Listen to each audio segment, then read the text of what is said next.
Albert AWOL, the voice of the jungle, broadcasting on the DVC to all points unknown. If you're within the sound of my voice, you're listening to Welcome Home Podcast on the DVC.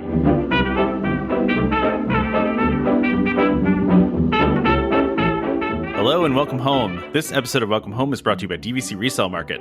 Thank you for joining us on episode 318 of Welcome Home, a Disney Parks and Vacation Club podcast. I'm Tom. I'm here with Trevor. How's it going, Trevor? Pretty good. How are you doing today? I am great, Trevor. I've got all kinds of energy today.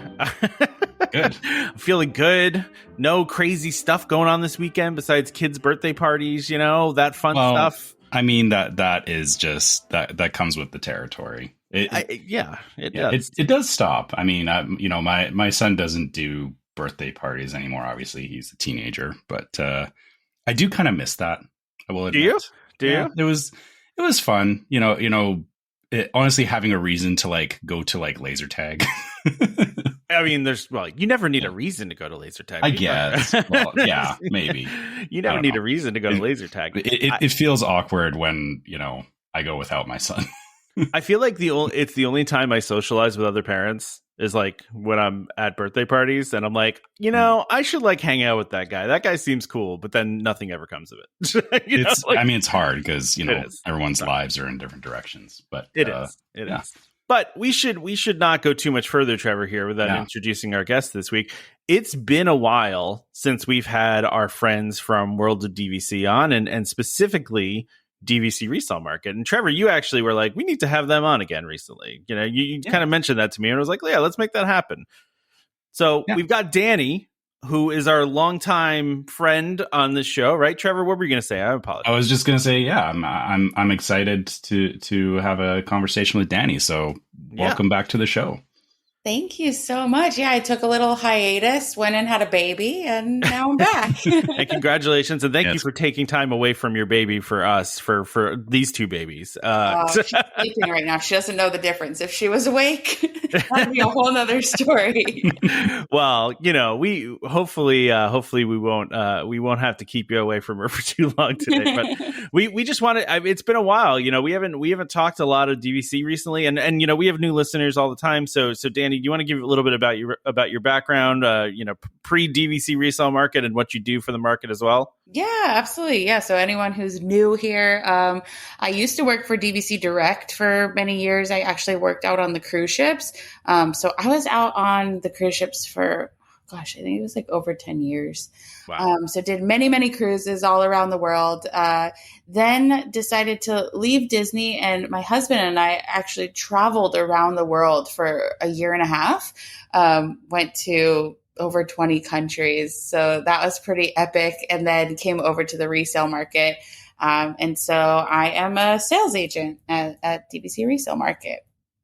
Which is more fun, being on the cruises or working at DVC Resale Market? I promise Nick does not listen to us, so you won't get in trouble. Well, different stages of your life, the cruise ships, gosh, I miss it so much. I was actually just saying, I never thought after working on cruise ships for so long that I would want to go on a cruise for a vacation. That was always work for me. Yeah. And I was just saying this morning to one of my friends, I'm like, I'm dying to go on a cruise.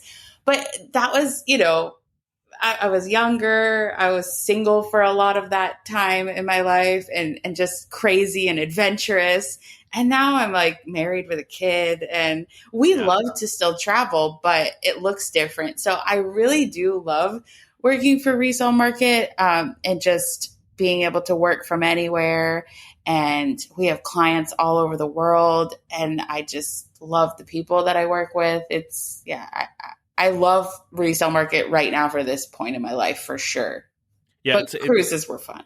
It's funny you say that, Dani, because the last contract I bought from you guys was from a couple in Australia. I mean, so you guys are literally worldwide. Literally, yeah. Yeah. It's not just around here, or Canada either. I mean, Trevor, you bought too. I mean, from them. So that's great, Dani. I know what you mean. It's tough when because things just kind of change and your vacation changes and stuff like that. In fact, we're going to do an episode of our food time show later. We're going to talk about food and wine. And I was showing my wife some of the pictures, and she goes, God, I just miss going to Food and Wine, just you and I, just eating around the world, drinking, and like not having to deal with, I want a snack, I want or snack, yeah, exactly. Yeah, she's like, we need to go back and do Food and Wine just by ourselves. I was like, yeah, one of these days, but it's hard, it's what am I gonna say, tell my daughter to stay home while we go to Disney World. Oh, that'll go over well. Yeah, you're not going to buy that. I mean, we're getting to that point. You're there. Yeah, my son's getting to that point where he's like, I don't want to go to Disney right now. And so my wife and I are like, fine, well, we're going. Yeah. So we're going that last for that long. There's like a stage in your life where you're just too cool for Disney, but then 3-4 years later you're like, about that Disney trip. Comes back around, right? Yeah, I'm sure he'll be wanting to come back after. Do you have any extra points? We talked about this because it's an interesting point, Dani, because like sometimes like when you're younger you don't appreciate the finer points of Disney, right? It's like you appreciate like the thrill stuff or like the fun rides that you remember, but you don't appreciate like the detail stuff that they do or like the shows or like just when you're a kid you just don't get it as much, And I mean, no, that's no fault of theirs. Like no, not at all. If they've grown up doing Disney, like, and then you do another trip somewhere else, they're like, what is this? what is where's the magic? Yeah. Yeah. I know exactly what you mean. You don't know what you got until you don't have it, until you're a broke college student and you're like, I have enough money to basically go down the street for my vacation. Yeah. My son's getting to that point pretty soon. He has some plans with his friends, but he's like, oh yeah, we're going to do this. And I'm like, I don't think you are. It's like, you want to like travel to Europe. And I'm like, oh my gosh, that's very expensive. And you're a college student. But everybody on TikTok's doing it. So Oh yeah, of course. It's so easy on social media. Yeah. That's exactly right. Yeah. But I talk about this all the time that I worry that my daughter will get spoiled because we go to Disney so much. And, I try to explain to her all the time. I'm like, listen, most kids don't get to do this, right? Like, you got to understand that this is not normal. Okay. Like, most kids are going maybe once their whole life, not once every year. And because my daughter will say to me like all the time, she'll be like, so when are we going to Disney again? And I'm like, I don't know. Sometime, but we don't have one plan yet, but we'll be there. I mean, we are doing the Christmas party this year though, Dani, for the first time. My daughter does not know yet, so we're very excited about it. Wait, so how are you gonna surprise? Well, do the surprise. I haven't decided that yet. We're already gonna be in Florida. So my mom lives in Florida, about an hour and a half from Orlando. So we're going there. We're spending the week of Thanksgiving with them. So since we were doing that, I said to my wife, and it's almost impossible. You're an hour and a half from Disney. How are we not going to go for a day or do something, right? And that's kind of what I always say to my wife. It's like, we're so close. Like, we got to do something. And then I was like, you know what? Maybe this is finally the year for the Christmas party, because we've been waiting for my daughter to be old enough where we felt like she would get something out of it and that we wouldn't be just, dropping $200 and she falls asleep at 8:00, So I haven't decided that yet, though. We might just get in the car and go, but she'll figure it out immediately. I guarantee my daughter will record that. I love watching those videos of parents surprising their kids going to Disney. I do too. They're great, right? So do you think you're going to tell her you're going to Disney and just not tell her you're going to the party, or no, I think we're just going to complete surprise. Yeah, I think it's going to be a complete surprise. I think maybe we'll just tell her like we're going to a party or something, right? Oh, yeah. But knowing my daughter, because we've taken this trip from my mom's to Disney so many times, she's going to know. She's going to know as soon as we start driving that direction. She's just going to be like, "Are we going to Disney?" Yeah, she won't know why you're there though. So you just roll up and are like, "Yeah, we're here for a party." You could just tell her you're going to my house. I used to live 5 minutes from Magic Kingdom. So just say, Dani lives like right near Magic Kingdom. I know this route is very familiar to you, but we're actually going to someone's house. I'll probably just deny it until we drive through the gates. Like I'll just be like, no, we're doing something else. We do Disney all the time. We're just parking here because it's free. Don't trust me. Don't worry about it. We're just getting on the boat. We're just parking here because it's the most expensive parking in all of Orlando. Yeah, exactly. Right. I don't know. I haven't really thought that much about the reveal yet, but I'm excited to do it though. Cause honestly, it's one of those things that my wife and I didn't even do by ourselves pre-child. So we did a lot of the dessert parties, but we never did the Christmas party or the Halloween party. So we're actually pretty pumped to do this. Okay. Well, I have to come back on after you do the party so I could hear all about it. Hear how it goes. Yeah. I got a whole crew coming. So by the way, I don't know if you guys know this, but did you know we have the cheapest tickets for the parties? I did not know that. No, I was talking to even cheaper than Disney's. Really? Yeah. 10%. Yeah. Up to 10% off of tickets. Whereas like, even if you're a DVC member, you get $10 off of the tickets. Cheapest tickets. Is this through Magic Unlocked? Is this your new? Yeah. Unlocked Magic. Unlocked Magic. I'm sorry. Unlocked Magic. No, you're fine. Yeah. So definitely check them out because you literally cannot find tickets cheaper. That's great to know because I was a little bummed that I didn't get my DVC discount for the date that I'm going because it's the weekend of Thanksgiving. It's not one of the weeks they give the discount. So I was like, that's a bummer, but that's good to know. And by the way, we are going to have somebody on about Unlocked Magic. So from World of DVC sometime soon here to talk through that stuff because, I've been Megan's coming on.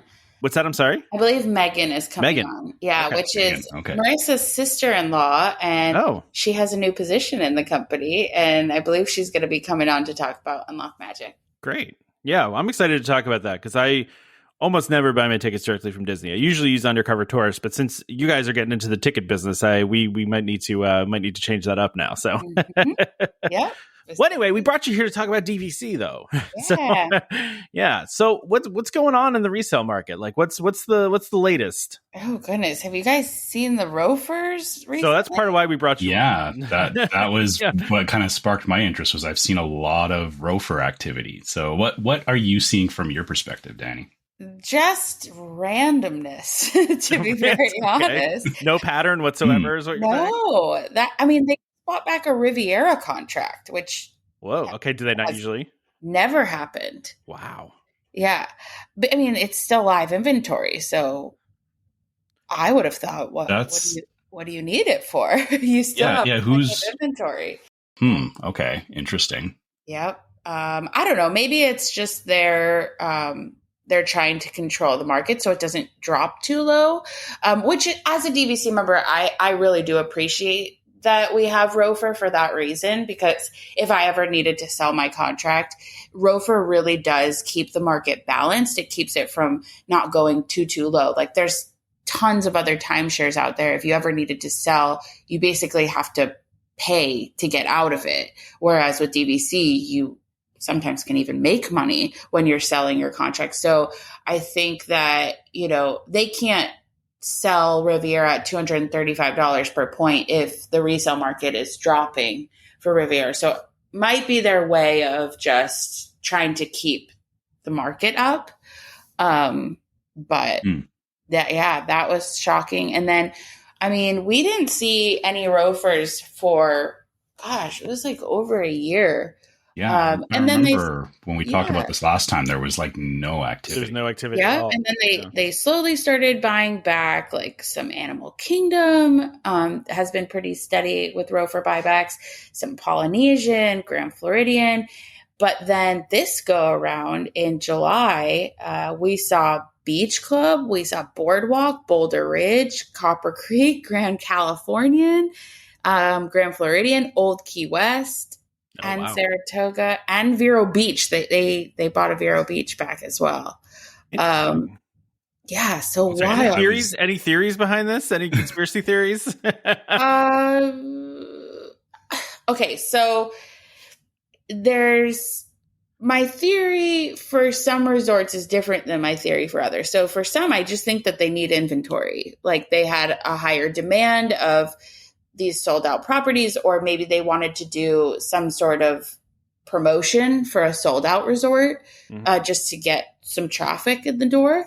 And so they buy it back on the resale market and then resell it for double the price. For double. Yeah. Of course. So that I totally understand for those specific resorts. But then there's like all of these kind of outliers, which I'm not too sure about. I don't know if they're just trying to, keep the market up or they're just trying to throw everyone off. I don't really know.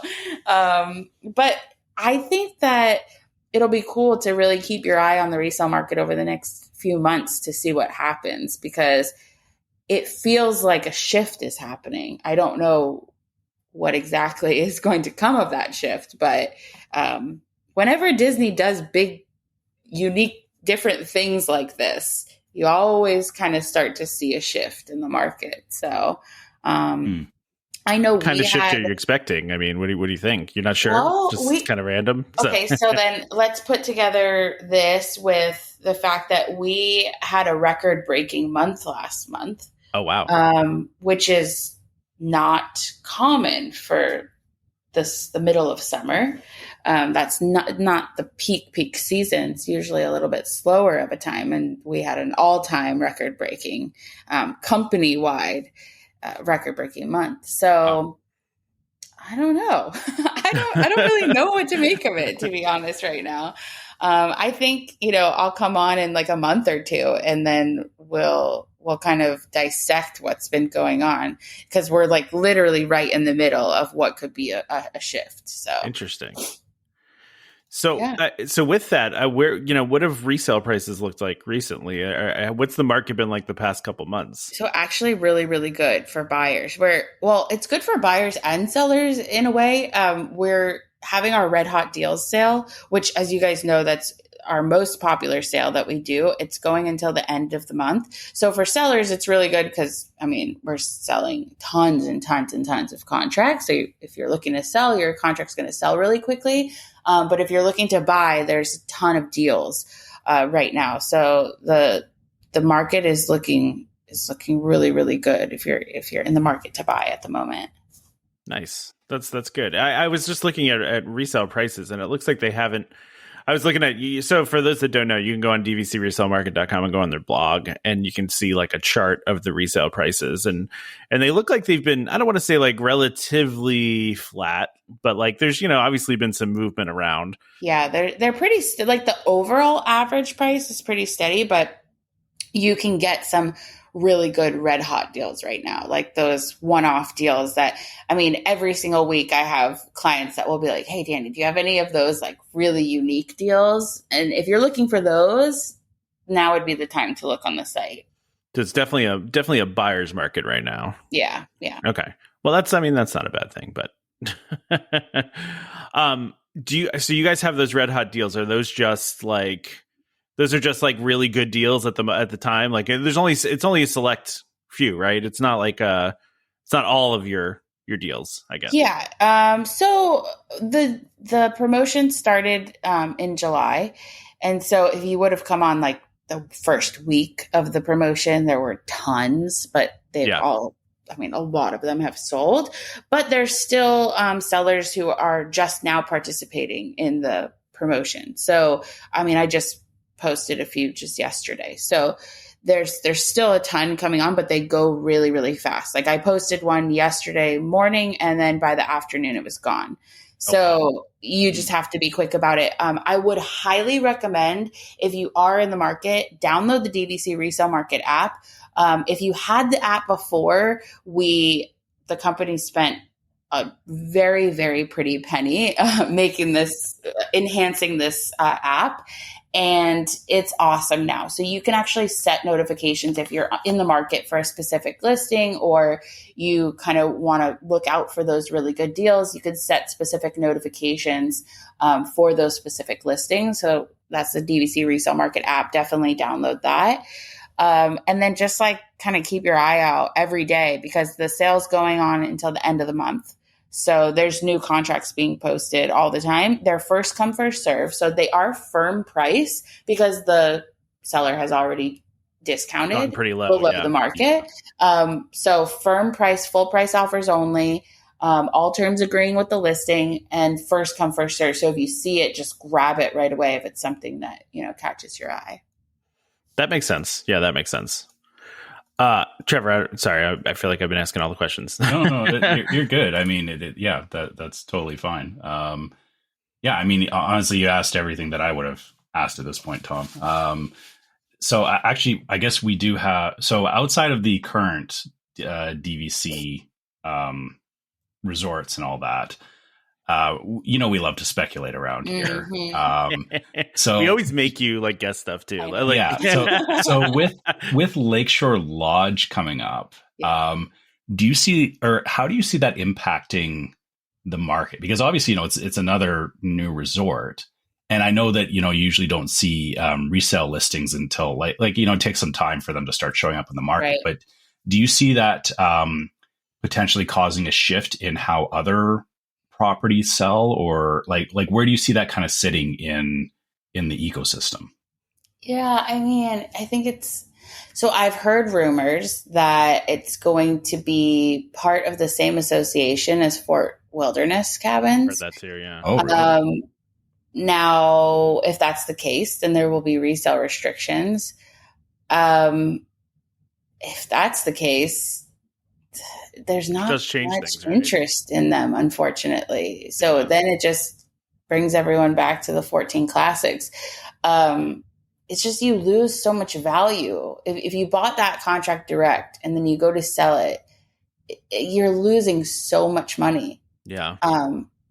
And nobody buys a DVC contract expecting to sell it, but we wouldn't be around if that wasn't the case. Life happens, And so everybody kind of wants that safety blanket of, okay, if I ever need to sell it, I can, and I'm not going to lose like my whole investment.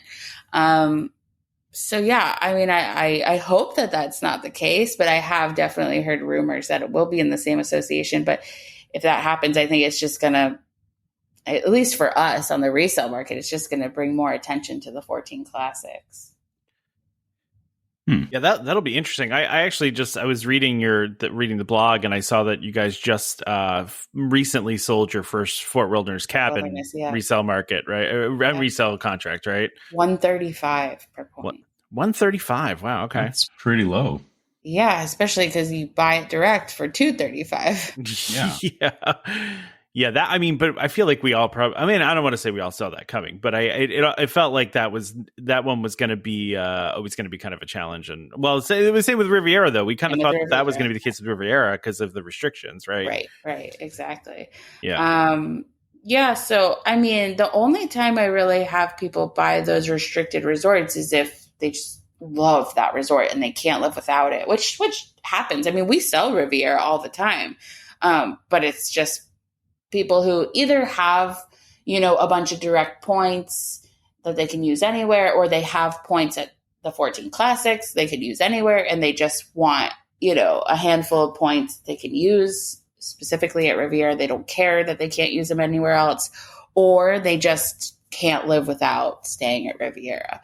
So it's not like they won't sell. Like, obviously, a Fort Wilderness Cabin listing came on the market. It sold very quickly. People will buy it, but it's just the people selling it are just going to, lose. Yeah. Well, I think I talked about this on the show when I bought my most recent contract. I did a contract swap, Dani. So like I had one contract that was a different use year than my other two. And it was, annoying me. So because it just, as you know, it caused, the logistics of it are a little bit of a pain when you have different use years. And I just for years had been wanting to fix that situation. So when I swapped my contracts, I had sold the Animal Kingdom one that I bought back in, I want to say, oh gosh, what was it? Maybe 2017 or 18. No, wait. Yeah, let me think about that. Yeah, I think it was 18. And I pretty much got exactly what I paid for it back to me. Right. Which is unheard of in the industry, by the way. It is. Yeah. It's super cool that you could use it for all those years and still get what you paid for it. That's exactly right. Because I feel like I actually ended up on top just because, to your point, I used it for all those years and still ended up getting back what I made. So like, yeah, it's that kind of thing that makes resale like really worth it, Right. And so when you're thinking about like which resort to purchase into, that really weighs into it. It's like, okay, I love Riviera, for instance, but do I love it enough to lose, that much money if I ever need to sell it? Yeah. Yeah. So it's definitely a huge part in people's decision making when thinking about which resort to buy into. But yeah, other than that, there's also been rumors about the trust, like it being in a trust, and kind of I forgot about the trust. Yeah. Can you explain how that works? Not to put you on the spot. I mean, I don't know if well, a lot of other timeshares do it. So basically, they'll put certain resorts into a trust, and then you buy into the trust. You don't buy into a specific resort. So you buy into the trust, and then you have access to those resorts in that trust. Yeah. Okay. So yeah, it'll be interesting because, we get the question a lot. What about future resorts? If I buy direct, I'll always have access to future resorts. And if they do the trust, that might not be the case. Because you would have to buy into the trust to have access to those resorts. So, yeah. It's interesting because it feels the trust idea feels like it can be beneficial to people, but also beneficial. I don't know. I try to feel like where there's a downside to it. Like if I'm into like these like 3 resorts that are in the trust, I mean, that kind of sounds like a good idea. Yeah. You have like the keys to the kingdom, you basically can almost guarantee that you're going to have access to it whenever you want. But it's Disney. That can only last for so long, right? It's the busiest tourist destination in the world. So, maybe if you're one of the first people to buy into the trust, it'll be super easy to get in. That would be a huge advantage. But I mean, even down the road, it'll probably have better availability than, maybe the other resorts. So I think that's probably their reasoning behind looking into it. But there's always pros and cons, Yeah, it does kind of solve a little bit of the problem of choice paralysis. Because, you do have, like you said, there's 14 resorts to pick from, which, for some people that can be very overwhelming. Great it's like, point. Where do I stay? How, how do I decide? And if it's like, hey, there's just a group of 3 resorts and you can just, move between those 3 resorts, that actually can be a big selling point for a lot of people too. That's a great point. Yeah, I get it. It's not an issue for you, Trevor, since you only stay at Poly. But yeah, exactly. I mean, that's if they did restrictions on Poly, I'd be like, and. Like, oh, big deal. Okay. Oh, yeah. But we were thrilled when they announced that the Island Tower was part of the original Poly Association. Yeah, and Trevor wasn't pumped about the Island Tower, Dani. Good. Yeah, Trevor. I was just going to say, it was back to your point, Dani, about some people have like a particular resort. We are one of those families that we just like the Poly. It's not that I would never stay anywhere else. It's just, why would I not stay at the Poly is kind of the argument. Yeah, what's the argument not to? I get, Yeah, I have tons of clients that are the same way about their specific resort. So super common. I feel like a lot of people have gotten very loyal to Riviera too since that's debuted. I don't know why. I mean, it's nice, and I haven't stayed there yet. I've heard a lot of people that are like really love Riviera. Yeah, I think it's the first resort since like Grand Floridian that kind of has that bougie vibe. Yeah, so if that's your thing, then yeah, that's why. See, it's not my thing, which is probably why I walked through there a couple times, and I have like been like, ooh, this feels uncomfortable to me. It's nice, but I'm underdressed to be in here. Yeah, right. Like I'm not cool enough for this place. Right, like people that love Grand Floridian love Riviera. People that love Polynesian love like Animal Kingdom, Wilderness Lodge. It's like they're different, and that's the beauty of DVC is there's kind of something for everyone. That's what I love about it, and it's just so funny. Like you were talking about how, people just love their resort. It's like they're Disney people. Disney people are so loyal to the brand, to their resort, to what they eat in the park. They're like, they go and get the same snack every single time. It's a tradition. So yeah, we see a lot of that for sure. That's why Disney's not allowed to change anything ever, because when they do, people get mad. Exactly. Yeah. All right. Well, Dani, was there anything else you wanted to talk about with the with resale that you wanted to talk about or promote? I mean, Trevor, I don't know if you had any additional questions, but I also I'm good. I had my reckless speculation answered. So. Yeah, I mean, I do wonder what price point the new Lakeshore Lodge is going to debut at, because the thing is, Dani, I'm going to buy into that at some point, but most likely resale. I don't think I'm going to buy direct for that one. I think I'll probably wait, but because we love Wilderness Lodge, so like that looks like it's like Wilderness Lodge times 100. So it's the bougie Wilderness Lodge. That's exactly right. Yeah, the bougie Wilderness. I had intersection of So it depends on how long it actually takes them, because we usually see about 1 to 2 price increases a year. So if they're at $235 now, you're probably looking at $240, $245 per point. Okay. Interesting. But then resale, maybe $145. Don't know. Okay. That's more my speed. Yeah. Start budgeting now, Tom. Yeah. I don't really need more points either. Dani, you'll laugh at this. When I went on a Disney cruise recently, and it was the first one I'd been on, right? So I went to the DVC booth, and I said something, I gave my name to the person, and I was like, listen, I have enough points. I don't need any more points. And the woman peeks over to her computer and looks, I'm guessing, at like my profile, and she goes, I disagree. I think you need more. And I was like, I really don't, though. Like, I'm good for right now. Like, when I worked on the ship, I used to play a game with everyone. I was always just so curious, like how many points everybody has. Oh yeah. And you'll always have that one family that's like, oh, I have more points than anyone here. And then I'm like, just wait. just wait. Because, I mean, we have members that have 4,000 points. It's crazy. Yeah. But and they're usually not the ones that say anything, right? No, they just kind of exactly. It's always cool to meet them in real life, because I'm like, so I need to know every trip you've been on, all the cool adventures. I mean, people that have that many points, they do a lot of cruises. They do a lot of adventures by Disney. They do, all sorts of fun things with their points. And so it's so cool to hear about all the different trips that they've gotten to take, or the 3-bedroom grand villas that they've done, and, milestone trips. That's the next one for me to conquer. I want to do a grand villa, maybe at Alani. I think that's my next one. That I really want to do, where I'm going to blow out the points. Which it's actually not. It's not even that bad for a week at Alani for in a grand villa. I mean, it's a lot of points, but it's not when you compare it to the rack rate, for sure. But you're going to be ruined after that. Oh, I know. You're going to do a grand villa at Alani and then go back to like a studio. No, leave it. So we got ruined by 2 bedrooms a couple of years back. Okay. So lately we've been doing 2 bedrooms more than anything.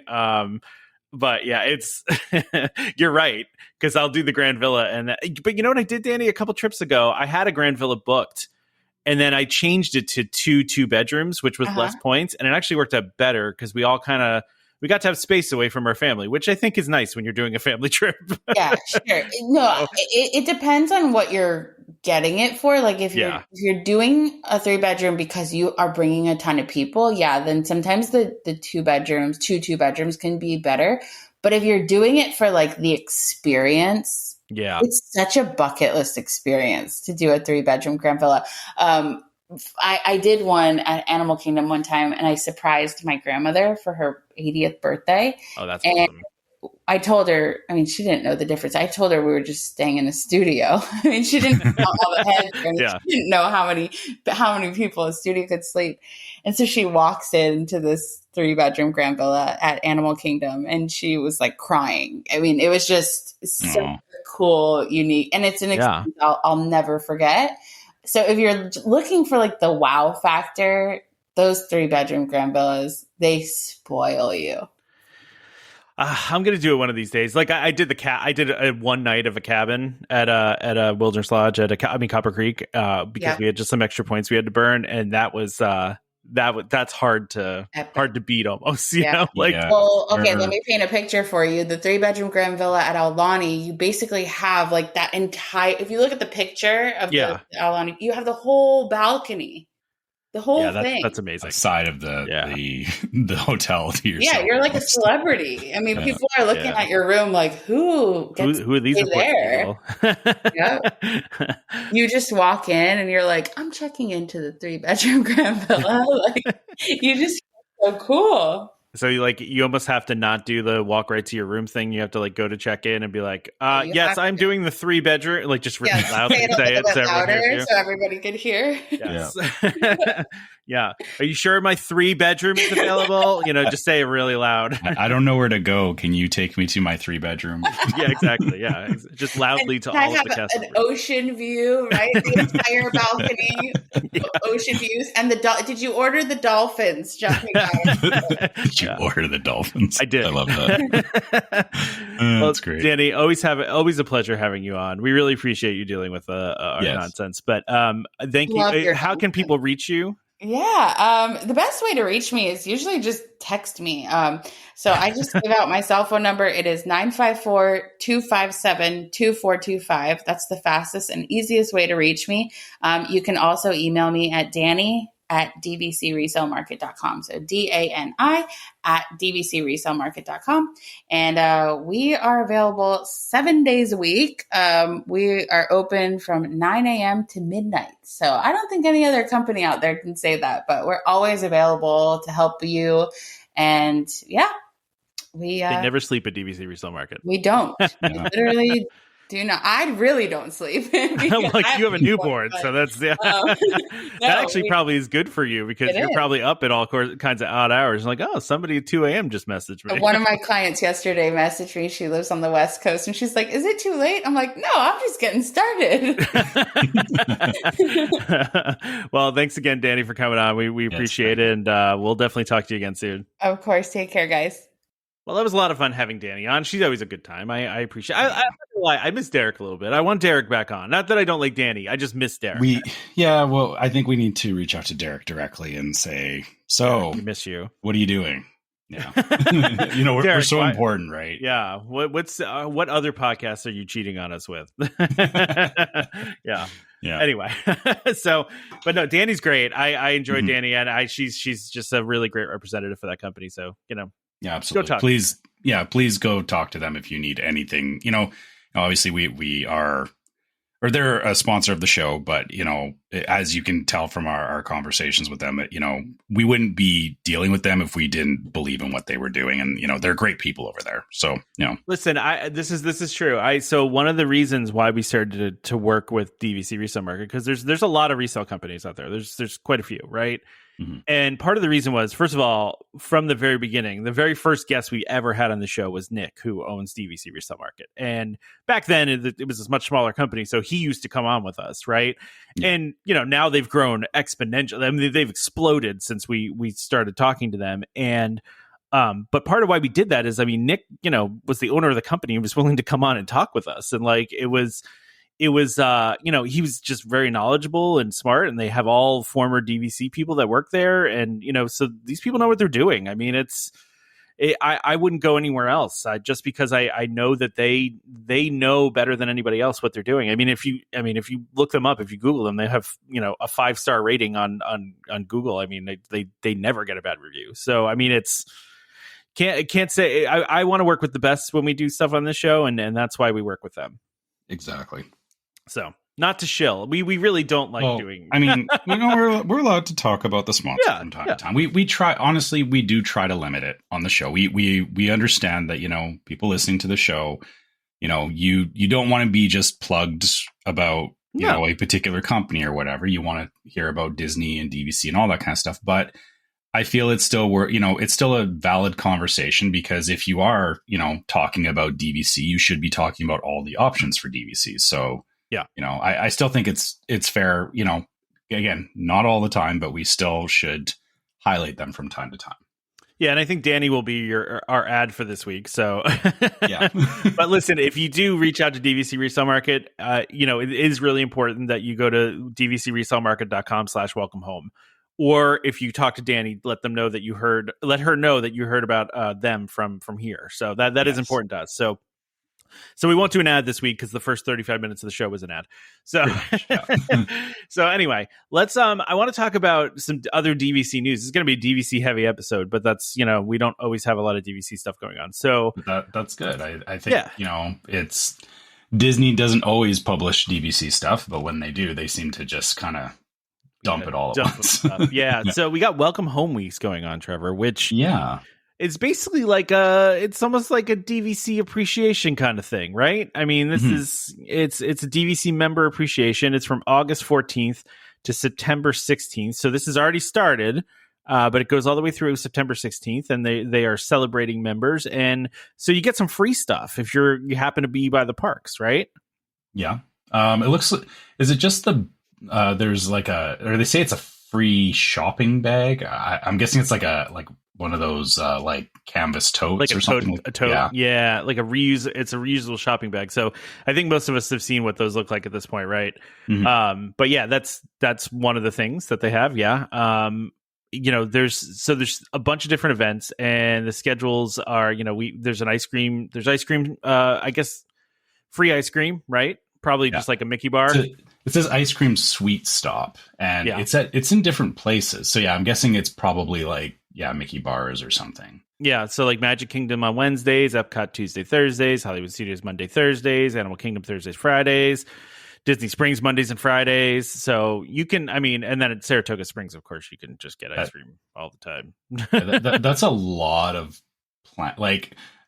Would it be weird to like try and plan out my day if I was like, okay, I'm going to make sure I'm in Epcot like on Tuesday and Magic Kingdom, like just for free stuff? Yeah. Right. Yeah. I feel, I guess if you have park hoppers, I feel like that's entirely doable, but it's still kind of weird to think about like, oh, like, I guess I'm not somebody hunting for free stuff. It's like, if I happen upon it, nice. But, it's just funny how they split it up. Like it's in these different parks on different days, so you do actually have to be like thinking about where you're going throughout the week. If you want to track down free stuff, not everybody cares that much about it, right?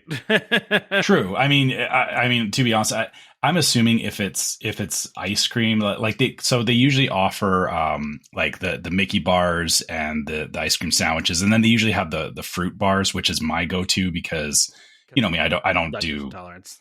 I don't do the ice cream, so I would assume it's kind of that kind of deal, which again, if I happen upon it, great. I'm not going to be like going out of my way for a strawberry frozen fruit bar. Yeah, exactly. Yeah. So they also there's the Welcome Home Wake Ups, right? So that one, and that's not sponsored by us, by the way. At Bay Lake Tower, they're doing it on Saturdays and Sundays, and then Wilderness Lodge are doing it Fridays and Saturdays. It is worth noting that and also Disneyland. I'm sorry, the Villas at Disneyland Hotel. You do have to be registered to that resort, so you can't just be like staying at the Poly and then take a boat over to Bay Lake and then go get some free coffee. So. Just a thought there, and I'm sorry, Trevor, that Polly is excluded from this, but that's fine. I don't need coffee in the morning anyway. Yeah. Who needs coffee? And then there's special character encounters at the Boardwalk at the Disneyland Hotel, and there's also a wine mixer. So okay, which I wouldn't go to because I don't drink. But good for you if you want to go. Well, but these ones also just. So everyone's aware, they are at the Grand Californian and Alani. So not at Disney World at all. Yeah, so this is not happening at Disney World. It's specifically Grand Californian and Alani. So if you happen to be in either of those hotels at this, and actually it's not even, there's only like a couple of dates. I realize it's not like a through date. It's like there's one on August 27th and one on September 10th at the Grand Californian, and then Alani is August 20th and 27th, and then September 3rd and 10th. So this is very much kind of like a Moonlight Magic thing, is like if you happen to, or if your trip happened to line up with this, it's not like a window with these other ones where it's like, hey, I can stumble upon this. Yeah. This is like, you have to very specifically sign up for these things. Yeah, and there are other things besides this, right? Besides events going on. There's 40% discount at select table service restaurants. Over at Disneyland, you can get a 20% one-time discount on a quick service just at Disneyland. There's some like candy things at certain Walt Disney World resorts where you got, when they do the movie Under the Stars things, you can get free candy. So there's like a lot of stuff going on. So and that reusable shopping bag you can get from the Welcome Home Center at any of the Welcome Home Centers. So you go get it from there. So really, this is like all over the place, right? Like they got a lot of stuff going on. Which again, like I said, that's kind of, I think, the best case scenario, because we always talk about, hey, you're planning, if you happen to be there for something, it's, sometimes it's very difficult to like derail your other, obviously if you're making a vacation plan, you're not like leaving room necessarily for like, oh, I'm going to go to, this DVC event or whatever. So it's nice that they kind of sprinkled these things throughout the different, the different hotels, the different parks and all that. Yeah. And it's done over like basically a month here that we're having this stuff. So again, if that at least works out, that, you're there in the next month. I would say, even, the ice cream is one thing, but it's like, hey, character encounters, like, if there's some unique characters, like, usually I wouldn't go out of my way to go over to Boardwalk, but because the character would make you go to Boardwalk. And depending on what it is, I would be like, oh, hey, I'm going to go over there and check this out. Like, yeah. So, by the way, speaking of free DVC stuff, also during Mickey's Not So Scary Halloween Party, DVC owners can stop by McKim's Mile House for a free Halloween tote bag as well. And we don't have a picture of it yet. We don't, because the first party was just 2 days ago. So I'm sure there's a picture out there somewhere on the internet, because they were giving them out as of a couple days ago here. It's another free thing you can get. I love all these little things. I know they cost DVC very little. It's like a little thing to do, but it makes you feel appreciated. Yeah, for sure. I'm now hunting for a picture of that tote bag. I'm sure we can find a picture somewhere on the internet, right? I'm looking, and I don't. I mean, nothing. Is that? That's shocking. Oh no, I think I found. Okay, yeah, it looks like the. No, I mean, it's not the trick or treat bag. It's okay. Yeah, I think I found a picture of it here. I'll put it in the. Put it in the chat. You can have a look at it too. It's further down in this article. Okay. I see. I found it. Okay, I see this. Yeah. That's actually a pretty cool tote bag. It's kind of small, but I dislike. Yeah, I guess I was thinking. Yeah, usually when I hear tote bag, I'm assuming like you said, a bigger shopping bag kind of thing. Yeah. That this looks very, very teeny tiny, but it does. Yeah, but I guess if it's for the if you're at the Halloween party, it's for, an extra bag for the trick or treating, which is cool. I mean, and the design on it's nice. Like it's, I like it. It's a good freebie for sure. Yeah. So the next thing though we have to talk about is first of all, it's not really technically DVC news, but it kind of is. And it's not free. It's very much not so. So this happened a little while ago where ever since we lost Magical Express, right, there was people wanting other ways to get from the airport, obviously, and there's a bunch of companies that were try to fill that gap, and then also some that popped up, right. But one thing we didn't really have was Minnie Van, and when I say Minnie Van, I don't mean the minivan of like not like a Dodge. No, I mean the minivan as in Disney minivan. And they weren't, which is a rideshare service that they run through Lyft for anyone that's wondering. If you're not aware, and they weren't doing back and forth to the airport. Then they started doing it for club level guests only. Okay. Club level guests, which is this very small population, right? Extraordinarily small. There's not a lot of club level rooms.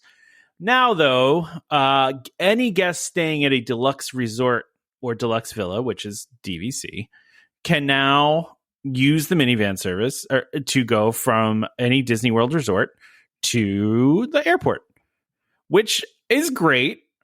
Although the price makes me gag a little bit, but it's not cheap. It is not cheap. No. Yeah. So Each standard minivan can hold up to 6 guests. Pricing is at $199 each way, or $398 for a round trip. So $400 round trip. I mean, this is like paying for like a high level, like, yes, shuttle service. Yeah, I mean, like how much do you pay when you usually go from the airport? Because this is foreign to me, just because I don't do this anymore. But so the last couple of trips, I've just used Mirrors, and it works out to about $60 a person. So okay, and that's round trip.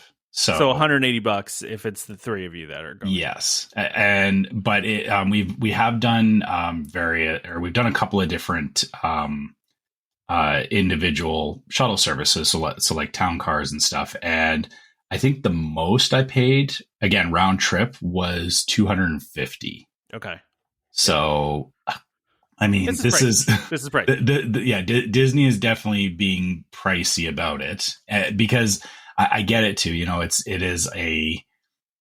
It's Disney doesn't want it to be the de facto thing that people are doing. And, obviously, like you said, because of the fact that Magical Express is no longer a thing, I could see people going, if I could get a minivan for, relatively cheap, that then floods or it makes the minivan service become overutilized. Yeah. So I can understand why they're using pricing to, keep people away from it a little bit. It's still like, I would not pay $400 for the minivans too. In general, though, are just more expensive, right? Like, so we looked at trying to get, the last time we were there, we were at Riviera. We got off the Skyliner, and we wanted to go back to Wilderness Lodge. And so I pulled up just to see what a minivan would cost. And it was like triple the cost of just like a regular Uber or Lyft, Yes. Which, listen, you're paying for the fact that it's a cast member and not a random person. Like it's it's somebody that's well vetted. They're going to drive safely. And they have car seats that are decent car seats. So like it's you're paying for that, right? You're paying for that experience, not necessarily, and so like if that's what's worth it to you, then that's great. Then do it, right? Like that's I don't think anybody should say not to do it, but it is pricey. It's pricey. Oh, it is. But yeah. We did it once. We used a minivan going from Polynesian to Wilderness Lodge because we had a dining reservation, and we were like, Canyon, yeah, but no, not Whispering Canyon. It was Storybook.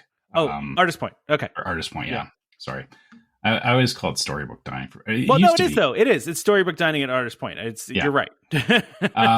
But yeah, so we did that because same kind of thing is that it was we knew that specifically we had this reservation, and we were like, well, we could go to the TTC, get on a boat, take it like, and it was like, nah, that's we'll do this like as a one-time thing where for the convenience and everything, and because it wasn't very far. We could justify the cost of it, but yeah, same as you, as I've looked at where it's like, hey, going across the property in a minivan can get very expensive. It's not something that I would use all the time, but I will say that the experience I had with them was definitely different than, I don't want to say better than any Uber or Lyft that I've had, because I've definitely had I guess the thing about like doing Uber and Lyft rides is that it is a bit of a mixed bag in what you'll get. Yeah.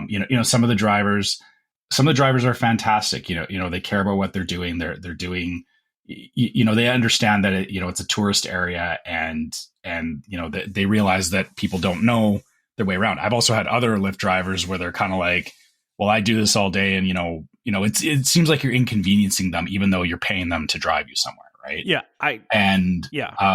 the thing about I guess a minivan is, like you said, it's a Disney thing. These are Disney employees driving these vehicles. My experience with them is that they, not only was it that they have everything, they have all the equipment and everything that they need, but they're also there, understanding that you are somebody who's interested in Disney, and they will be more than happy to talk about things Disney with you that, you wouldn't necessarily get. It's the bus driver conversation, but cranked up to 100. Way more personal. Yeah. More personal exactly. level. Yeah. I forget if we used Lyft or Uber last time we were there, but we did it twice. right? The first one we got was charitably sketchy. All right. Like, didn't feel safe in the vehicle. The guy was not particularly friendly, wasn't great. Second one we did, fantastic. Complete and total opposite. Like, the guy was really nice to my daughter. Like, he had, he's one of those people that has like the bottles of water in the car, and like that guy knows what he's doing. Like, that's the way to do it, right? Like, the other guy was just like, I feel like he just decided to turn on his Lyft app for a day. It was, drive people around and did not care about the experience whatsoever.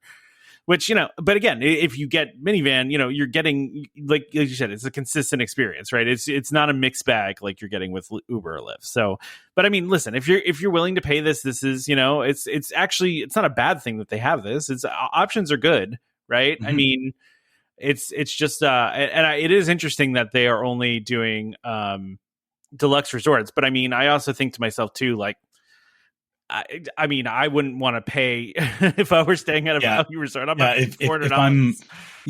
I mean, and you're right. Not to take away from anybody who stays at a value resort is doing so because it makes sense for them. It's cheaper to do. Yeah, I mean, logically, if you're staying at a value resort, how are you doing the mental gymnastics to say, I'm paying for a minivan, right? I mean, I guess exactly. Anytime, and I say this as somebody, I have stayed at a value resort many times. I have. When I did stay at value resorts, I was never thinking about like, oh, I'm going to pay extra for, like, you're kind of being budget conscious anyway. But like I said, I wouldn't, I feel like, if you're worried about that, but then you're going to spend $400 to travel to and from the airport, I don't know what to think at that point. Because I mean, to your point, I listen. We stayed at value resorts always, right? Because our goal was to do Disney as cheaply as we possibly could, and I think that's most people's goal, right? And I've talked about this before. We got ruined by staying in a deluxe resort on our honeymoon, and then it was like, okay, well now we got to do this all the time.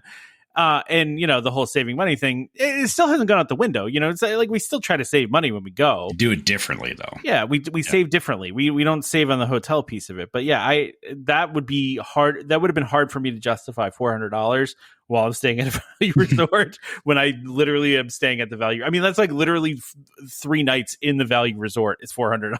Yeah, I was just thinking that. It's like if I was willing to give up like 3 days of my trip for the sake of, getting a minivan to and from the airport. Yeah, it's just, it's bananas, right? So yeah, but listen, I'm not going to be doing this because I don't fly, and Trevor, I'm sure you're probably not going to be doing it either, but no, like I said, it's a good option. I will say, like I will definitely still always use minivan, or I'll consider minivan, if I have places to go in the resort that are not necessarily connected by, the obvious transportation methods, or if it's like you have to do it a roundabout way. Minivans still definitely make sense, in my opinion. For airport travel, I've honestly kind of settled on Mears because it is still the Magical Express. You're just paying for it. And I will say, the last couple of trips I've had with them, they're trying to give that experience as best they can. Obviously they can't give the Disney experience per se, but people going to and from the airport realize that, they're transporting tourists, and like I said, Mears seems to do a really good job of it. So, I mean, their minivans have a lot to compete with there because, like, I said, the whole thing about, having a minivan person or, a driver driving you around is that they are that Disney employee. Mears is like Disney adjacent. So they still have that kind of similar behavior. Right. So, I mean, yeah. So yeah, no, great that it's an option. Great that it's also an option I'm not going to use. Yeah, exactly. If someone wants to pay that, more power to you. Yeah. and I'm not saying, anybody who chooses to do this, we're not saying it's wrong at all. Like we're just giving our opinions on it, and you can, you have to do whatever makes sense for your trip, right? Yeah, exactly. All right, Trevor, this next thing I thought was just kind of interesting, right? And I kind of wanted to talk about it, right? Okay. So the panel schedule came out for D23, and which I forgot it's that time of year again. Yeah, we're not too far. D23 always comes up like I forget it. It's this time of year every year, but yeah, I always forget that it's coming. yeah. But yeah, so what we found, I mean, it's in the next few weeks here, right? So it's end of August. So August 30th is when it is. So the interesting thing about this is the past, bunch of years here, D23 has been a platform for Disney to announce new things or more details about new attractions, lands, whatever coming, right? But this year they don't have a parks panel scheduled at all, which I think is interesting. Mm-hmm. But I also don't think it necessarily means anything. You know what I mean? Like, I don't think that means like, oh, well, we have no announcements, therefore we're not doing a parks panel. I don't think that means anything personally. But I mean, after what they did last year, yeah, they announced a ton of stuff last year, and how they did it, like they kind of dropped it, or everyone thought they were done, and then they dropped a bunch of stuff, right? Yeah, that to me, like, listen, they've made a lot of announcements. There's a lot of things that are under construction right now at pretty much every Disney park, right? Mm-hmm. I think every Disney park probably has some sort of big thing going on. Do we really want them to take time in a panel to just like give us more details about those things or updates? I don't know. I mean, maybe. The interesting thing though here is that they do have a villains panel. Mm-hmm. They do have a panel discussion about Disney villain experiences around the world. So that, I mean, I assume they're going to talk about the villain's land, but like, I don't know. I just thought it was interesting that they're going that route. And I mean, there's a good, what is this, 45 minutes of time they have slotted for this Disney villains thing. There's a lot to talk about in 45 minutes. I would agree. Yeah, I would agree with that. Right. So, I mean, maybe we won't even get any more details about Villain's Land. Right. Yeah. I feel like the hard part is we're in the same cycle that we were in when Galaxy's Edge was being built. Because I don't know how many people remember this. I was, or the timing of when Galaxy's Edge was announced, I was still going to Disneyland primarily. We weren't going to Disney World, but I remember watching, there was vloggers and stuff that were covering the building of Galaxy's Edge. And it got to a point where it was like they were looking at it so closely that I completely lost interest in it, because it was like, oh, they're building this thing, they're moving this. Oh, that might be this build. Like it was so much like microscopic investigation of the land that I just stopped caring. And maybe Disney, and actually, to be fair, it wasn't Disney doing that. That's not Disney's fault. Yeah, But I feel like you're right that they don't have, or they did a bunch of announcements last year. They don't have to do something like this every year at D23. They don't. But you're right. We'll probably get maybe some updates. Kind of like they've been doing with Monsters Land and all the lands is like, hey, we're getting more concept art. We're getting more like these are the kind of rides they're going to be there. Villains Land in particular has been a bit of a question mark, other than like there's going to be a roller coaster, but we don't really know what else. Right. Yeah, we really don't know what they're doing there. Now, listen, they might not know what they're doing there. I mean, I'm assuming they're closer to that point now. Yeah, but if they don't know what they're doing there, I'm going to be very concerned. I mean, I'm just saying when they first announced it, I guess maybe they weren't full. The plans were probably still in flux, right? But it is interesting. I just don't think they need to do these big update things. And Disney is also, they really like spacing out their announcements on things. Mm-hmm. There's already been a bunch of stuff announced, like we said, and there's a bunch of stuff being built and happening right now. So, why announce anything new right now? Right. Like, 'cause there's already so much going on that it's hard to keep track of, Yeah. You almost forget some of the stuff, Yeah. My wife said to me yesterday, she goes, I just saw on TikTok like that Disney might build another country at like Epcot. And I was like, that's literally been rumored for since Epcot opened. Like, it's not even like at this point. I mean, I remember a couple of years ago, Trevor, D23, I forget if it was like 2018 or 2019. There was a heavy rumor that there was going to be a Brazil pavilion. I remember that? Talking about it. Yeah, we were like, there might be a new land, because they were doing some construction around the World Showcase, right? And then it didn't happen. Yeah. And then it never happened. I don't remember what D23 is. Somebody can correct me on the year. But like there were some reports, there were some blogs straight up reporting that it was happening. Like, and then it didn't. Right. Yeah. So, I don't know. But I had to laugh when my wife said that to me. So I was like, yeah, it's been rumored forever. But then she was asking me, she's like, well, what countries would you want there? I'm like, first of all, Brazil would be cool. But, that's neither here nor there. But anyway, the other part of this, though, too, Trevor, is, it's been reported now, too, that they are sending out surveys. Disney loves their surveys to guests asking about Disney villains specifically. So, and what they're asking is if, like, they're doing a thing where they're showing pictures of different Disney villains and asking about the guest's familiarity level. So, like, very familiar to unaware, basically. Okay, so they are trying to gauge who should be in there. Yeah.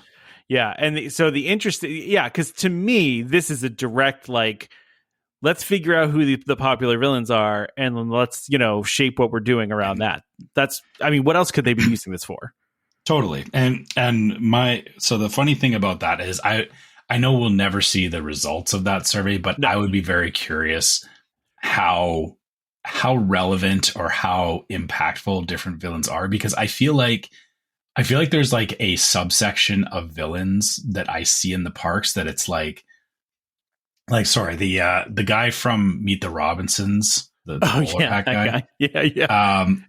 He's not even listed as a villain on this survey. But he was in the parks, and it's like I would see him, and it's like, yeah, I saw that movie, but like that, like he's not like a major villain to me. Like I know he was the major villain of that show, but it's like he kind of had a redemption arc at the end. Yeah, but he didn't. It doesn't hit the same as like a Maleficent or the Queen of Hearts or like so many other. Well, let's go down this list that was on the survey. Okay, ready? Here's the list: Hades, Cruella, Magnificent, Maleficent, Captain Hook, Lady Tremaine, Queen of Hearts, Jafar, Scar, Dr. Facilier, Mother Gothel, Stromboli from Pinocchio, no joke, is on there. Oh, that's a deep cut. That is a really deep cut. Chernabog, which I know you really like. He's my favorite, but I also get like he's not. Fantasia's been not a thing for a long time, but yes, Chernabog's my favorite. He's the straight up scariest of all of them. He is. I mean, he's a full on demon. Like that's just, I love it. It's cool. Yeah. The Evil Queen, Madame Mim, which again is the sword in the stone. You're pulling out sword in the stone. Well, but okay, Merlin does get park time though. Yeah, so Mim, but everyone knows Merlin though. Everyone knows Merlin. Yeah. Not everyone knows who Mim is. That's what I'm saying. Yeah. I would think that would come back with low recognition on that one. Ratigan from The Great Mouse Detective. Again, deep cut, man. Deep cuts.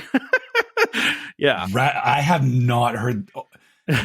Okay, that just triggered the song in my head. Yeah. Because I'm sure you've watched Great Mouse Detective. It's been a long time, dude, since I've seen Great Mouse Detective. But that's like a childhood memory that all of a sudden, like, I'm hearing the song in my head, like, to Ratigan, but like, but what?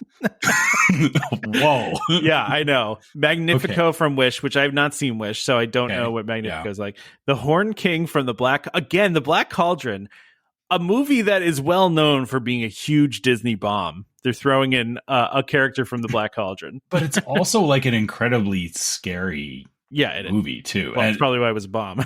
Yeah. Well, again, just movies hit differently back then. Sure. I wouldn't have considered it a bomb, but I mean, I also watched Secret of NIMH, and I don't know if a lot of people know that, but that's Shere Khan from Jungle Book, which Shere Khan, a classic, but and again, he's kind of had, I guess, as far forward as Tailspin, he had some relevance. Yeah, because he was in Tailspin. But. Yeah, that's true. And then Gaston and Ursula. If I had to guess the most popular ones on here, you're going to have Cruella, you're going to have Maleficent, you're going to have Captain Hook, you're going to have probably maybe Hades in there. Hades, I feel. I mean, Hades has gotten a lot of love in recent years, and again, the fact that he's been in like theme park appearances and whatnot, and I mean, just Hercules as a show is still It's still pretty relevant, iconic. Yeah. Well, and they're making it even more iconic by doing, all the stuff that they're doing with it now too, with the show on the ship, and they're bringing it back around. But Gaston is going to be probably one of the top on the list. I feel like everyone loves kind of Gaston. Yeah, Gaston's always had a presence because I mean, just again, Beauty and the Beast, like there is that like there is those upper tier shows that just always get like, even if we're not watching them all the time, like everybody knows these shows. Like even though they came out like when I was a kid, they've been brought forward into like, people who are my age are showing them to their kids. So I see why they would be relevant. But then, those all make sense. I'm still puzzled about Radigan. That one's going to be getting you for a while there. That is so. I was not thinking I was going to be talking about Great Mouse today. But interesting. From the one piece of concept art we have of Villain's Land, right? Mm-hmm. It's very clear that Villain's Land is centered around Maleficent, right? Like, it's the castle for sure. Clearly Maleficent, right? Like very clear. Now, given they're probably going to come up with some sort of story that Maleficent created like her own little world and invited all the villains over there or something. I don't know. But Maleficent started Airbnb and everybody showed up. Yeah. Started her own little city here, right? So but I mean it very clearly seems and I you could probably argue that Maleficent might be the most popular villain. I mean, she's definitely one of the most iconic and visible Disney villains. Yeah. She's certainly, I mean, just the dragon form alone. Like not even like her as like the fairy, because she is technically a fairy. There's her in her like human-esque form, but the dragon is like, oh, you want dragons? Like Exhibit A, Maleficent. Right? Yeah.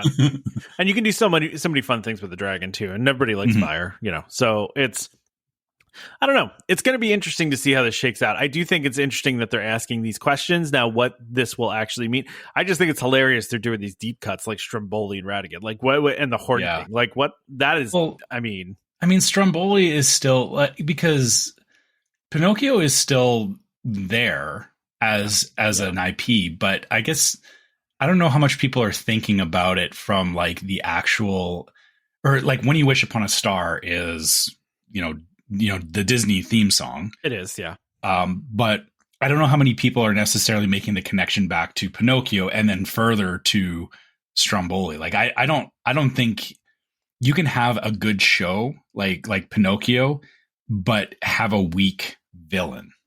Right? Yeah. Like I don't think Stromboli is as strong of a villain as like Maleficent or as Gaston or Captain Hook. Like I honestly, of all the ones that the other, top tier ones, if I can't have Chernobog, my next pick is Captain Hook. But I think Captain Hook is a great one.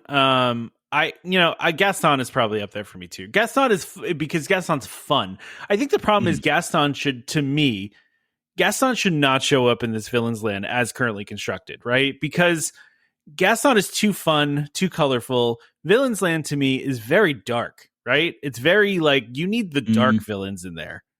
I don't know. I see where you're going with it, but I disagree because you think so? And okay. The thing that actually makes him dangerous as a villain is the fact that he can make you let your guard down, and that's really his whole thing. He's charming. His charm is honestly the most dangerous thing about him, and that's why I think he is a good villain to have in there. Is that you should have like there is the obvious like dark like, oh, these are the dangerous people, but he's dangerous for another reason. Like that's fair. You know what? That's a fair point. I don't know. He doesn't fit into that villain vibe to me. Like he's just like a different kind of villain. Almost like Hades. Like I feel like Hades and Gaston are cut from the same cloth, where they're like kind of funny and kind of crazy, but they're not like scary to me, I feel like I feel like every villain has almost, or I equate it to them having like a superpower per se. Like they all have a thing about them, right? They do, like, yeah. And I feel like what you're saying is that Gaston's thing about him is not as forthcoming as all of the other ones. Yeah. Right? Like he he presents himself as just a normal guy per se, but he does have the capability of being villainous, and it's a weird thing. Like I get what you're saying is it feels like he could be out of place. I don't think he would be in a villain's land. Yeah, that's fair. I'll be interested to see how this villain's land is going to. But also the other weird thing too is that he does have his own tavern and everything over in Fantasyland. So what is he having in Villain's Land? That is true. Continuity, Trevor. Or is he like, is he going over there and visiting? He's just going over to hang out, Yeah, but see, the problem is there was the previous Gaston meet and greet that was like fun and funny and not evil at all, right? So like, I don't know. Well, to be fair, that to me. All of the villain meets are always fun. That's true, actually. Yeah, they don't make them ever like super evil. Yeah, they're never scary or intimidating. They're always fun, and they kind of get a little bit more freedom, I guess, than I feel a lot of other characters do because of the fact that they're evil. They can kind of say what they're thinking in the moment, and they can take digs at the guests. Where like a Snow White or something can't be cool like, a Snow White's not commenting on why he wore Crocs and socks to the park, right? Sorry, I know that was a dig. That was a dig. Speaking of characters, though, and this is, I swear to you, I put this on the rundown. This is the last thing we're going to talk about before we wrap up here. No more Halloween stuff after this, I promise. Okay. So, Oogie Boogie Bash, we got some more details on the characters that are appearing there. We're talking about characters appearing. And one of the things they announced is that Syndrome and Maleficent will be at Oogie Boogie Bash this year. I don't know what it is about Syndrome. He is in human form, but he's very unsettling. I don't know why. Yeah, I mean, I guess that's the thing is that like if you look at Syndrome as a character, he is meant to be off-putting, like because he's that like awkward and trying to be the superhero, but clearly not. Can't do it. Which means I think they portrayed him very well. Like I've watched some. Oh, I do too. Of Syndrome, and that's actually exactly how I feel Syndrome should be in real life. But like you said, because of that, though, it does feel very like what? Like what? Oh gosh. Oh yeah. It's I don't know. It's something weird about it. It's like, I don't even know how to put it. Yeah, it's just like you said, he's just got that like however they found the actor, like I guess this is, I don't know how to say this in a nice way, but they like when they're finding cast members for this, it's like, we want you to be like this jerk and a lovable but they got it, like that's the thing is that they got it, and I don't want to say whoever this the person portraying this, like they got the right person for it.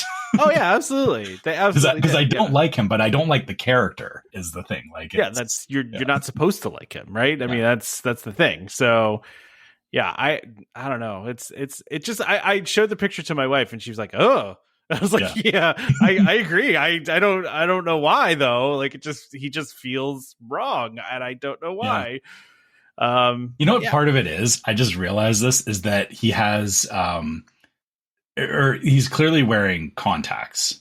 Oh yeah, definitely. And so it's the like obviously like unnatural blue eyes are, I think, part of what's doing it. Okay, I can see that. Because it is kind of bringing it back, like it is bringing it back to the animation.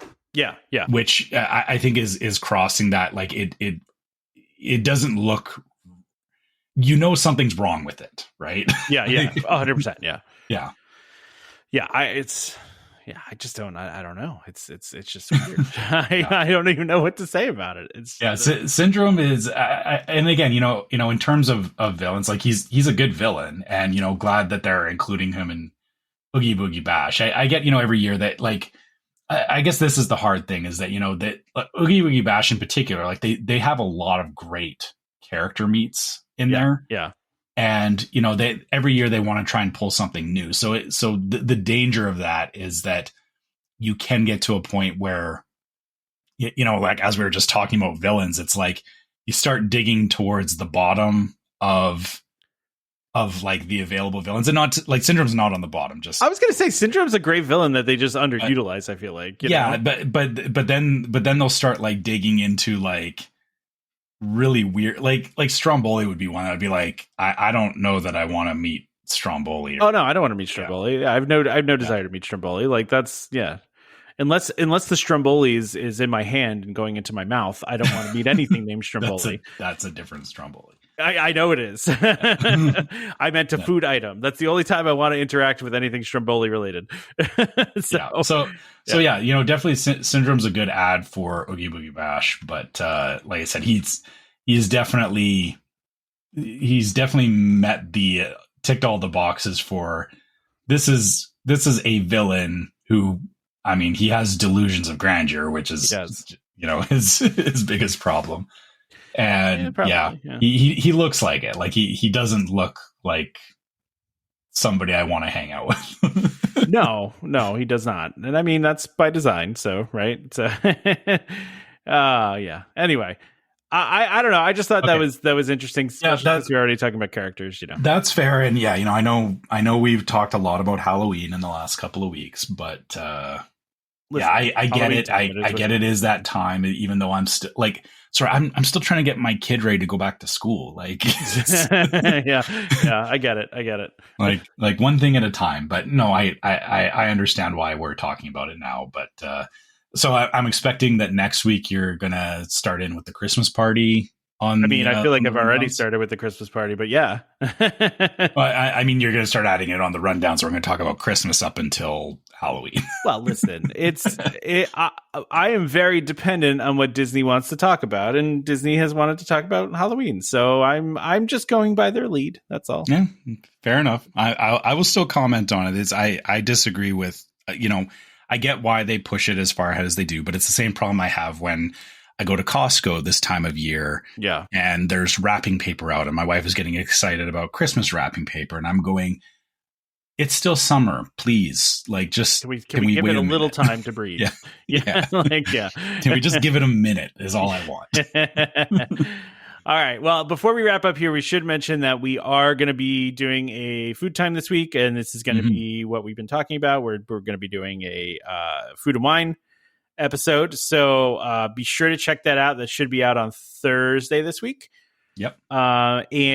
So we will have that ready for you. I'm excited. We're doing something a little different this time. Trevor doesn't even know yet, but I've got some it's a good thing. It's a good thing. We're actually upping our production value, so all right, be ready for that. I'm curious and scared, and you should not be scared. It's going to be great. It's going to look great. It's going to be even. You're going to want to eat these things right off your screen. So, definitely check that out on YouTube, or you can also just listen to the audio only version if you want to do that. But I would definitely push you to check it out on video, because it's going to be a lot more fun, and also the video will also be on Spotify as well, on our same channel. So awesome, cool.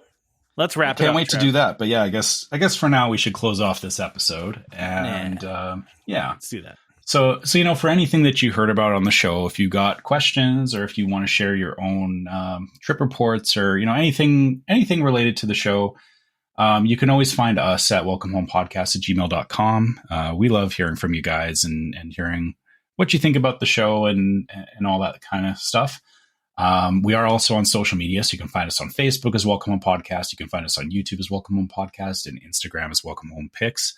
Make sure on Facebook you check out our group Welcome Home Disney Waitlist, where we talk about the stuff from the show. There is memes that get posted in there. There's discussions around things that make it onto the show, but also there's lots of just Disney discussion that we can't cover everything all the time. So there is lots of stuff that gets brought up in the group, and people planning trips, people talking about DVC and Disney parks and all that kind of stuff. So check that out if you're looking for a Disney group.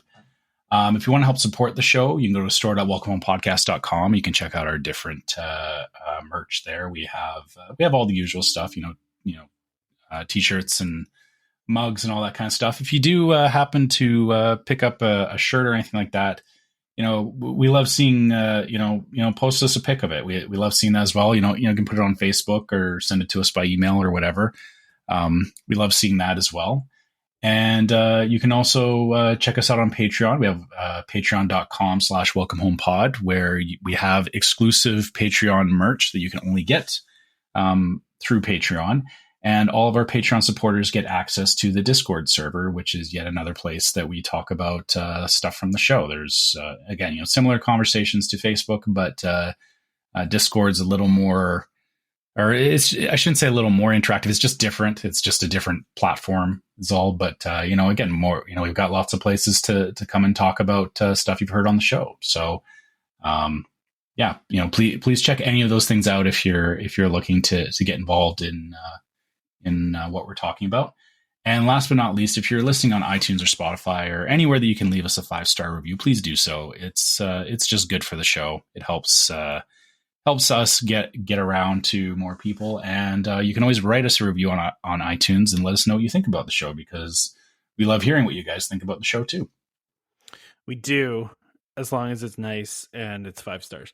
That's not true. We've had plenty of criticism, and that's fine. I guess, nice in that constructive criticism is, I think, fair. I could go around and just say this is bad and I don't like it, but that's not helping anything. I'm still waiting for that one review. I want that person to email me all of the things we've gotten wrong on the show, because I don't know what they're talking about. So, okay, yeah. I need specifics. Be more specific with your feedback. Yeah, If we're doing everything wrong, I don't know what that means. Yeah, that's so.